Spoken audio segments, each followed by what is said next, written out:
Russian സൈന്യത്തിന് വെല്ലുവിളി ഉയർത്തി യുക്രൈന്റെ റോബോട്ട് സേന. യുക്രൈൻ യുദ്ധഭൂമിയിലെ ചരക്കു നീക്കങ്ങൾക്കും സൈനികരുടെ സുരക്ഷയ്ക്കുമായി വിപ്ലവകരമായ മാറ്റത്തിന് ഒരുങ്ങിയിരിക്കുകയാണ് യുക്രൈൻ പ്രതിരോധ മന്ത്രാലയം. ഇതിന്റെ ഭാഗമായി 25,000 ആളില്ല ഗ്രൗണ്ട് വാഹനങ്ങൾ ഈ വർഷം പകുതിയോടെ വിന്യസിക്കുമെന്നാണ് റിപ്പോർട്ടുകൾ. 2025-ൽ വിന്യസിച്ചതിനേക്കാൾ ഇരട്ടിയിലധികം റോബോട്ടുകളെയാണ് 2026-ന്റെ ആദ്യ പകുതിയോടെ യുക്രൈൻ യുദ്ധമുഖത്തെത്തിയിരിക്കുന്നത്. മുൻനിരയിലെ ചരക്കു നീക്കങ്ങൾ 100% റോബോട്ടിക് സംവിധാനങ്ങളിലേക്ക് മാറ്റുകയാണ് ലക്ഷ്യമെന്ന് പ്രതിരോധ മന്ത്രി മൈഖൈലോ ഫെഡോറോവ് അറിയിച്ചിട്ടുണ്ട്.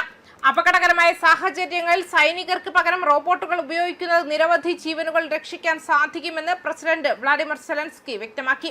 കഴിഞ്ഞ 3 മാസത്തിനിടെ ഇത്തരം സംവിധാനങ്ങൾ ഉപയോഗിച്ച് 22,000 പദ്ധതികൾ പൂർത്തിയായി. ഖാർക്കിവ് മേഖലയിലെ ഡ്രോണുകളും റോബോട്ടുകളും ഉപയോഗിച്ച് റഷ്യൻ സൈനിക പോസ്റ്റ് പിടിച്ചെടുത്ത സംഭവം യുദ്ധ ചരിത്രത്തിലെ തന്നെ ആദ്യത്തേതാണെന്ന് സെലൻസ്കി ചൂണ്ടിക്കാട്ടി. പുതുതായി വികസിപ്പിച്ച ബിസോൺ എൽ എന്ന റോബോട്ടിന് 300 കിലോഗ്രാം ഭാരം വഹിക്കാനും 50 കിലോമീറ്റർ ദൂരം സഞ്ചരിക്കാനും ശേഷിയുണ്ട്. ഇതിന് നാറ്റോയുടെ അംഗീകാരവും ലഭിച്ചിട്ടുണ്ട്. 2022-ൽ ഇത്തരം റോബോട്ടുകൾ നിർമ്മിക്കുന്ന ഒരു കമ്പനി പോലും യുക്രൈനിൽ ഇല്ലാതിരുന്ന സ്ഥാനത്ത് ഇന്ന് 300ഓളം കമ്പനികളാണ് ഈ മേഖലയിൽ പ്രവർത്തിക്കുന്നത്. ഇതിനായി ജനുവരി മുതൽ ഏകദേശം $330 യുക്രൈൻ ലഭിച്ചു കഴിഞ്ഞു. യുദ്ധഭൂമിയിലെ അപകട സാധ്യതകൾ കുറയ്ക്കുന്നതിനും സാങ്കേതിക വിദ്യ ഉപയോഗിച്ച് പ്രതിരോധം ശക്തമാക്കുന്നതിനുമുള്ള യുക്രൈന്റെ നിർണായക നീക്കമായാണ് ഈ റോബോട്ട് വിന്യാസം വിലയിരുത്തപ്പെടുന്നത്. അതേസമയം ആധുനിക യുദ്ധരംഗത്തെ ഏറ്റവും നിർണായകമായ സാങ്കേതിക വിദ്യകളിൽ ഒന്നായി UGVകൾ മാറിയിരിക്കുന്നു. ബോംബ് നിർവീര്യമാക്കൽ, വിദൂര നിരീക്ഷണം എന്നിവയിൽ മാത്രമായി പരിമിതപ്പെടുത്തിയിരുന്ന UGVകൾ ഇപ്പോൾ ഒന്നിലധികം സംഘർഷ മേഖലകളിലുടനീളം ഫ്രണ്ട് ലൈൻ പോരാട്ടം, ലോജിസ്റ്റിക്, ഇലക്ട്രോണിക് യുദ്ധം, അപകട മരണങ്ങൾ എന്നിവയെ പിന്തുണയ്ക്കുന്നു.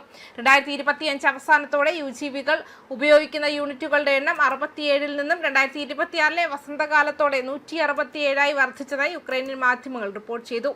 ഫെഡോറോവിന്റെ അഭിപ്രായത്തിൽ യുക്രൈന്റെ പ്രതിരോധ സംഭരണ ഏജൻസി ഇതിനകം 11 ബില്യൺ ഹ്രിവ്നിയ വിലമതിക്കുന്ന 19 കരാറുകൾ നിർമ്മാതാക്കളുമായി ഒപ്പുവെച്ചു. മുൻനിരയിലുടനീളം റോബോട്ടിക്സിനെ വിപുലീകരിക്കുന്നതിനായി യുക്രൈനിയൻ സായുധ സേനയ്ക്കുള്ളിൽ ഗ്രൗണ്ട് റോബോട്ടിക് സിസ്റ്റങ്ങൾക്കായി ഒരു പ്രത്യേക കേന്ദ്രം സ്ഥാപിക്കുന്നതുൾപ്പെടെ നിരവധി നടപടികൾ അവതരിപ്പിച്ചിട്ടുണ്ട്. അത് നിർമ്മാതാക്കൾക്കുള്ള ഒരു കേന്ദ്രമായി വർത്തിക്കും. പ്രതിരോധ സാങ്കേതിക വിദ്യയുടെ ഏറ്റവും ചലനാത്മകമായ മേഖലകൾ ഒന്നാണ് UGVകൾ. പൂർണ്ണ തോതിലുള്ള യുദ്ധത്തിന്റെ തുടക്കത്തിൽ ഈ മേഖല അടിസ്ഥാനപരമായി നിലവിലില്ലായിരുന്നു. ഇന്ന് ബ്രേവ് വണ്ണിനൊപ്പം ചേർന്ന് സൃഷ്ടിക്കപ്പെട്ട ഒരു പൂർണ്ണമായി രൂപപ്പെട്ട വിപണിയാണിത്. 280-ലധികം കമ്പനികളും 550-ലധികം പരിഹാരങ്ങളും ബ്രേവ് വൺ കമ്പനികൾക്ക് 175 ഗ്രാന്റുകൾ നൽകിയിട്ടുണ്ടെന്നും ഫെഡോറോവ് വ്യക്തമാക്കിയിട്ടുണ്ട്. ന്യൂസ് ഡെസ്ക് കർമ്മ ന്യൂസ്.